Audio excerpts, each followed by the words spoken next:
Hello दोस्तों, मेरा नाम है रविकांत राजपूत और स्टीफन स्टोरीज में आप सभी का स्वागत है। हमारी आज की कहानी का शीर्षक है बंदर का कलेजा। एक नदी के किनारे एक जंगल था जिसमें एक बंदर रहता था। बंदर दिन भर टहनियों पर उछलता कूदता रहता था और उस एक पेड़ पर काफ़ी अच्छे मीठे जामुन लगे हुए थे तो उन्हें खाता रहता था और मस्ती से घूमता रहता था। वो बंदर एकदम मस्त कलंदर था, अपने आप ही में मस्ती में मस्त रहता था। बस उसके जीवन में एक कमी थी, तो बस कोई मित्र की दोस्त की, क्योंकि वो अकेला था। ना उसके कोई माँ बाप थे और ना ही कोई भाई था, ना ही कोई बहन थी जो उसके साथ खेला करती। वो अकेला रहता था। एक दिन वो जामुन के पेड़ पर बैठा नदी को निहार रहा था, देख रहा था। तभी नदी में एक मगरमच्छ तैरता हुआ उस पेड़ की तरफ आता हुआ नजर आया। बंदर ने आज से पहले ये जीव जानवर कभी नहीं देखा था। तो मगर पास आते ही बंदर ने मगरमच्छ से पूछा, अरे भाई, तुम क्या चीज़ हो? तो मगरमच्छ ने अपना इंट्रोडक्शन दिया, बोला कि भाई, मुझे मगर कहते हैं। इस बार नदी में काफ़ी ज़्यादा मछलियों का सूखा पड़ गया है, जिसकी वजह से मुझे भोजन की तलाश में मैं इधर उधर फिरता रहता हूँ। तभी बंदर ने कहा कि ये इन मीठे मीठे जामुन को इस मगर को भी चखाना चाहिए। तो उसने एक जामुन तोड़कर मगरमच्छ की ओर फेंका। तो मगरमच्छ ने उस जामुन को खाया और बड़ा ही स्वादिष्ट फल लगा उसे। तो उसने आशा के साथ फिर बंदर की ओर देखा। तो बंदर ने फिर और काफ़ी सारे जामुन उसकी ओर डाले। सारे जामुन खाने के बाद उसे एक संतुष्टि की आह भरी और बोला, भाई, आज तो मैं तर हो गया और अब मैं चलता हूँ। मगरमच्छ के जाने पर बंदर ने उसे कल फिर आने का न्योता दिया। इस तरीके से मगरमच्छ डेली आने लगा और बंदर उसे रोज़ स्वादिष्ट स्वादिष्ट जामुन खिलाने लगा। इस तरीके से उन दोनों के बीच में काफ़ी अच्छी दोस्ती भी होने लगी और काफ़ी ज़्यादा मस्ती भी करने लगे दोनों। अब एक से पहले दो लोग हैं तो मस्ती भी काफ़ी ज़्यादा होगी। सब ऐसी बातों बातों में एक दिन बंदर को पता चला कि मगरमच्छ का परिवार है जो नदी के उस ओर रहता है और उसके घर में एक उसकी पत्नी भी है। ये बात सुनते ही बंदर मगरमच्छ से बोला, अरे भाई, तुम तो बड़े निकट्टू हो। तुम्हारी मेरी एक भाभी भी है, आपने अभी तक मुझे बताया ही नहीं। और तुम बड़े निकट्टू हो यार, रोज़ अकेले अकेले मीठे जामुन खा जाते हो, कभी बताया नहीं अपनी भाभी के मेरी भाभी के लिए कुछ लेके ही नहीं गई कभी। तो फिर उस बंदर ने काफ़ी सारे जामुन तोड़े और उसको अपनी भाभी के लिए जामुन दिए। मगरमच्छ उन जामुन को लेकर घर पे आया, अपनी पत्नी को उस जामुन दिए, खाए, उसे भी काफ़ी ज़्यादा स्वादिष्ट जामुन लगे। फिर मगरमच्छ ने अपनी दोस्ती बंदर से हुई अपनी दोस्ती के बारे में बताया।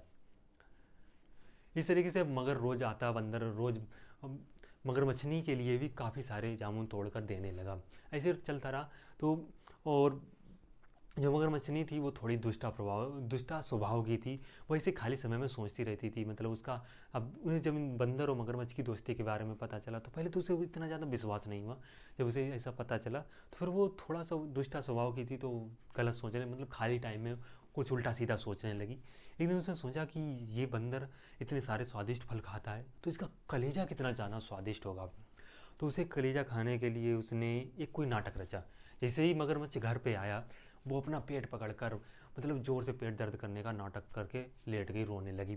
मगरमच्छ ने पूछा, अरे क्या हो गया है? तो बोला कि मैं आज अभी वैद्य के पास गई थी, उसने बताया है कि मुझे यदि बंदर का कलेजा नहीं मिला खाने को तो मैं मर जाऊंगी, मुझे बहुत ही भयंकर बीमारी हो गई है। बोलती है कि तुम अपने मित्र, वो जो बंदर मित्र है, उसका कलेजा ले आओ, उसे मैं खाऊंगी और उसके बाद मैं ठीक हो जाऊंगी। मगरमच्छ इनकार कर देता है कि अरे, मैं अपने मित्र के साथ ऐसा कैसे कर सकता हूँ। तो बोलती है, हाय रे, मैं तो मर गई। तुम अगर बंदर का कलेजा नहीं लाओगे तो मैं तो मर ही जाऊंगी और तुम्हारे साथ जो, और तुम्हारी बला से मेरे पेट में जो तुम्हारे बच्चे हैं वो भी मर जाएंगे। हाय रे, मैं तो मर गई। तो ऐसे कहने पर मजबूरी में मगरमच्छ को जाना पड़ता है। जब उसे अपने बच्चों का मोह आता है कि मगरमच्छ नहीं हो, बच्चे मर जाएंगे, तो फिर वो थोड़ा अपना मन बनाकर अगले ही दिन सुबह सुबह पहुंच जाता है। तो बंदर मगरमच्छ को सुबह सुबह अपनी ओर आते देखकर पहले तो थोड़ा सा चकित होता है। फिर बोलता है, अरे भाई मगरमच्छ, तुम इतनी सुबह सुबह यहाँ क्या करने आए हो? तो बोलता है, अरे भाई, तुम्हारी भाभी का तो पता है ना तुम्हें, कि उसने कहा बोला है कि कहीं तुम देवर जी कैसे हैं, रोज़ खाने के लिए फल तो भेज देते हैं लेकिन आज तक कभी दर्शन नहीं दिए हैं, इसलिए उन्होंने आज तुम्हें न्योते पर बुलाया है, चलो जल्दी से। और उन्होंने कहा है कि बंदर को लिए बिना बंदर देवर जी को लिए बिना वापस मत आना। तो मैं जब तक तुम्हें लेकर नहीं जाऊँगा तब तक, मतलब मैं तुम्हें लिए बिना आज घर नहीं जाऊँगा। बंदर तो पहले तो कुछ काफ़ी ज़्यादा खुश होता है, फिर सोचता है कि अरे भाई, फिर बोलता है, अरे भाई, मैं तो तैर ही नहीं सकता तो मैं जाऊँगा कैसे? तो मगर वो बोलता है कि अरे भाई, तुम इसकी चिंता मत करो, तुम मेरी पीठ पर सवार हो जाओ और हम चलते हैं। तो मगरमच्छ जब बंदर मगरमच्छ की पीठ पर सवार हो जाता है, फिर वो उसे तैराते तैराते ले जाता है। तो बीच नदी में पहुंचने के बाद, मतलब काफ़ी दूर निकल जाने के बाद, मगरमच्छ पानी के नीचे डबकोरे लगाने लगता है। और इसे मगरमच्छ बोलता है, अरे भाई क्या कर रहे हो, अरे मैं तो ऐसे मर जाऊंगा, डूब कर मर जाऊंगा। तो मगरमच्छ बोल देता है कि अरे तुम्हें मरना ही तो है।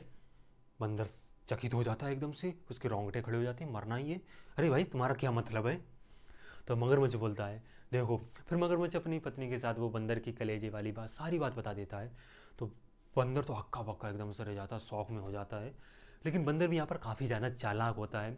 तो वो मगरमच्छ से बोलता है, देख भाई, अरे भाई मैं तो, अरे भाई कलेजा चाहिए था तो पहले बताना चाहिए था, एक क्या मैं 100 कलेजे भाभी जी के लिए ले आता। लेकिन बात ये है ना कि मेरा कलेजा तो अभी पेड़ पे टंगा है और मैं बिना कलेजा के आ गया। अरे भाई तुम मुझे पहले ही ये बता देते तो मैं कलेजा लेकर ही चलता। अब जल्दी वापस चलो, वरना भाभी मर जाएंगी तो मैं अपने अपने आप को सारी ज़िंदगी माफ़ नहीं कर पाऊँगा। तो यहाँ पर अब मगरमच्छ वही मंदबुद्ध था, तो वो वापस ले जाता है। जैसे ही पेड़ पास आता है, बंदर छलांग लगाकर पेड़ पर चढ़ जाता है और बोलता है, मूर्ख, बंदर का कलेजा, क्या कोई कलेजा कभी अपना बाहर रख के जाता है? अब तू जा और अपनी मगरमच्छनी के साथ अपने किए हुए कर्मों पे हाथ धो। मुझे तुझसे मतलब ऐसी आशा नहीं थी, ऐसी बेईमानी की कोई आशा नहीं थी। और इसके बाद बंदर अब टहनियों में गुप्त हो जाता है और मगरमच्छ अपने सर पर हाथ धरकर, मतलब हाथ धो बैठता है, अपने शिकार से हाथ धो बैठता है अपने सर पे, अपने मतलब उदास होकर बैठ जाता है। तो यहीं पर ये कहानी समाप्त होती है। और इस कहानी से हमें 2 शिक्षाएं मिलती हैं। पहली है, दूसरों को धोखा देने वाला खुद धोखा खा जाता है।